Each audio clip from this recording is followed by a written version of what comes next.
नमस्कार, मैं रिपोर्टर अतुल अग्रवाल और आप देख रहे हैं खबरें हालात शहर हल्द्वानी से।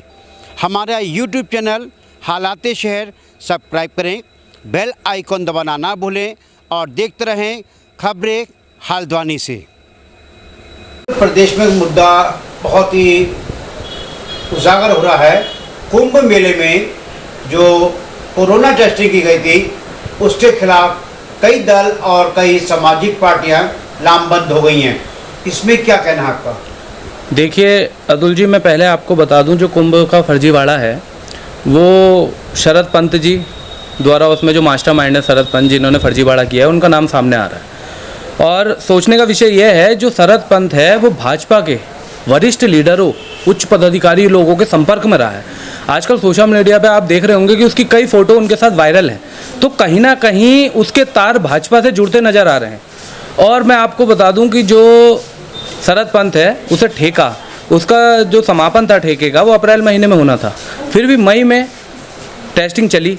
तो ये कहीं ना कहीं एक बिल्कुल सोचने वाला विषय है कि शरद जो पंत है उसके ऊपर रसूखदार लोगों का और सत्ताधारी पार्टी का हाथ रहा है और वो भाजपा के ही इशारे पे काम हुआ है। तो बस मैं ये कहना चाहूँगा, इसकी निष्पक्ष जांच होनी चाहिए।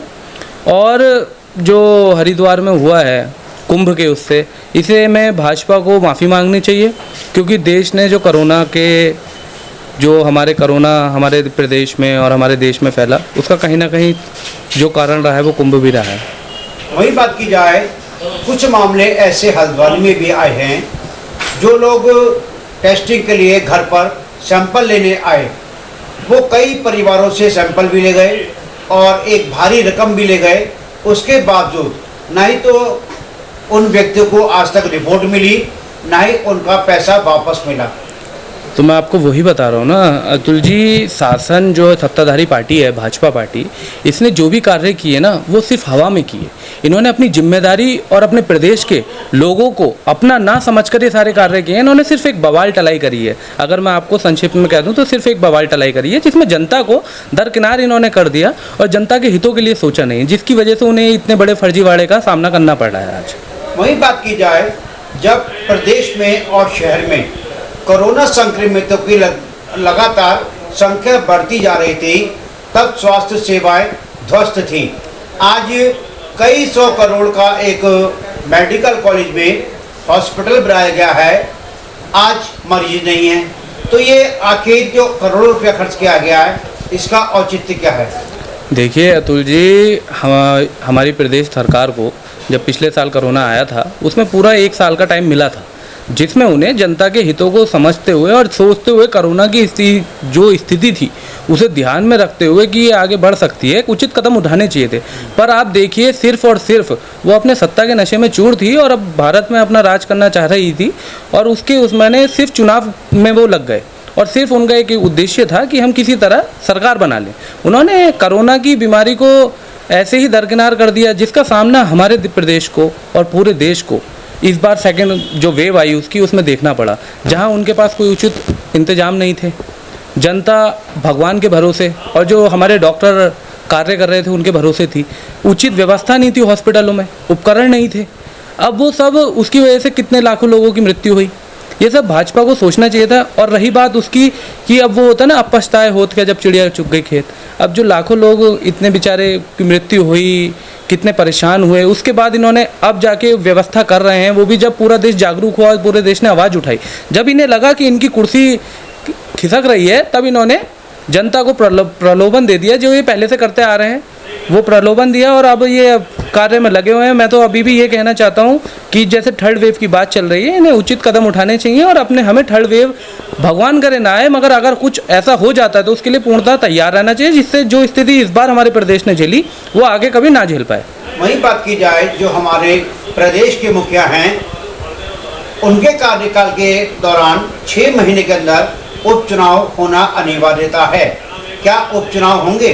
देखिए अतुल जी, ये तो सरकार तय करेगी, इसमें आप और मैं, हम तो कुछ कह नहीं सकते। अब यही है कि मैं आपसे यही कहना चाहूँगा, पिछले 4.5 साल से जो हमारे माननीय मुख्यमंत्री जी थे, भाजपा यही कहती है कि उन्होंने बहुत कार्य किए हैं, फिर उन्हें हटा दिया गया।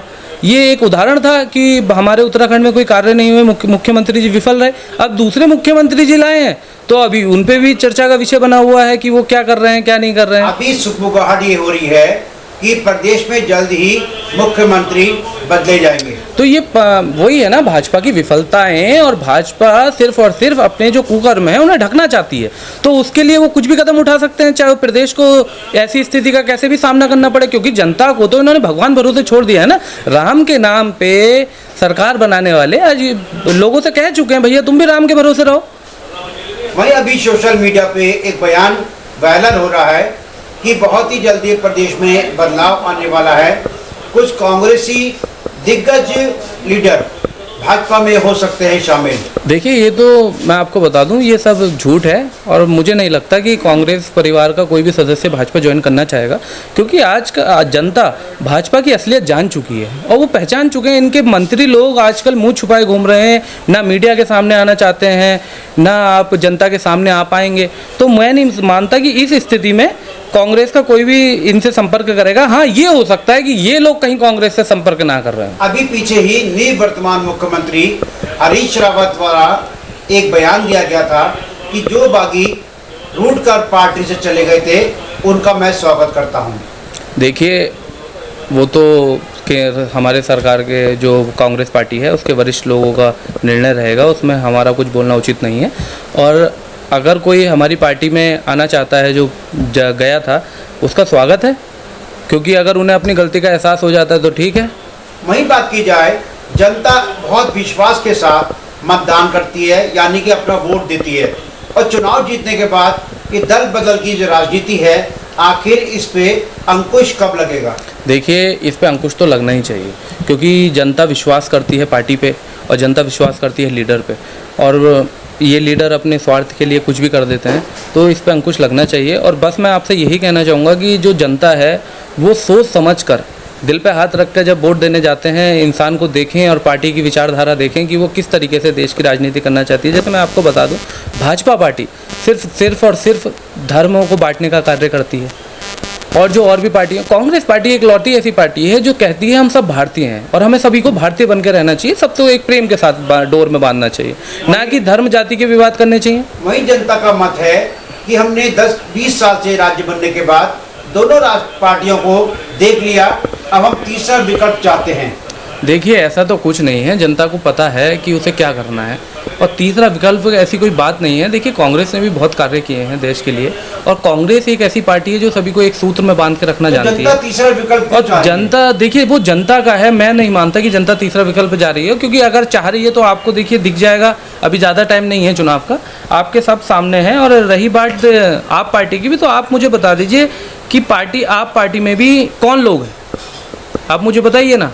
जो पार्टी छोड़ के गए, जो भाजपा के हैं, है ना, पार्टियों के हैं, सभी पार्टियों के हैं, चाहे कुछ हो। तो देखिए, मैं आपको बता दूं, जनता को सब पता है, जनता कोई उन्हें बहका नहीं सकता। अब रही बात जनता की, देखिए, कांग्रेस पार्टी ने जनता के लिए बहुत हित कार्य किए हैं, कोरोना काल में भी उनके साथ लगी रही है, और उन्हें ये भी पता चल गया है कि एक कांग्रेस पार्टी है जो देश को एक सूत्र में बांध के और देश के भविष्य के लिए कार्य कर सकती है, उसे विकास के पथ पर बढ़ा सकती है, क्योंकि उन्होंने इन्हें भाजपा पार्टी को टाइम देके देख लिया, मगर उन्हें मिला क्या? एक राम का भरोसा और निराशा।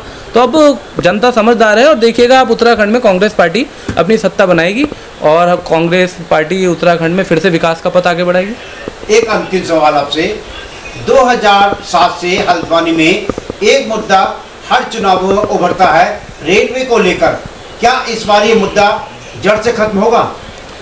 देखिए, रेलवे का जो मुद्दा है वो बहुत ही सोचने मुद्दा है, और इस पे एकदम से कुछ कह देना जल्दबाजी होगी, क्योंकि ये सुप्रीम हाई कोर्ट के पास भी है और इसमें वरिष्ठ बड़े हर पार्टी के बड़े बड़े लीडर भी लगे हुए हैं, तो इसमें एकदम से कुछ बोल देना बहुत ही जल्दबाजी होगी। तो इस पे तो देखिए सरकार पे और न्याय पक्ष पे छोड़ देते हैं, वो अपने आप देखेंगे। बस मैं यही कहना चाहूँगा आपसे कि जो रेलवे के लोग हैं उनके साथ गलत ना हो। देखिए, वो लोग भी हमारे देश का हिस्सा है और हमारे उत्तराखंड का हिस्सा है और हमारे उत्तराखंड के निवासी हैं, तो बस मैं यही कहना चाहूँगा उनके साथ कोई अन्याय ना हो, उनके साथ न्याय हो। और मुझे अपने देश के न्याय, अपने उत्तराखंड और देश के न्याय व्यवस्था पे विश्वास है, और नेता लोग भी उनके साथ छल नहीं करना चाहेंगे, तो मैं बस यही चाहता हूँ उनके साथ अच्छा वो होगा जो।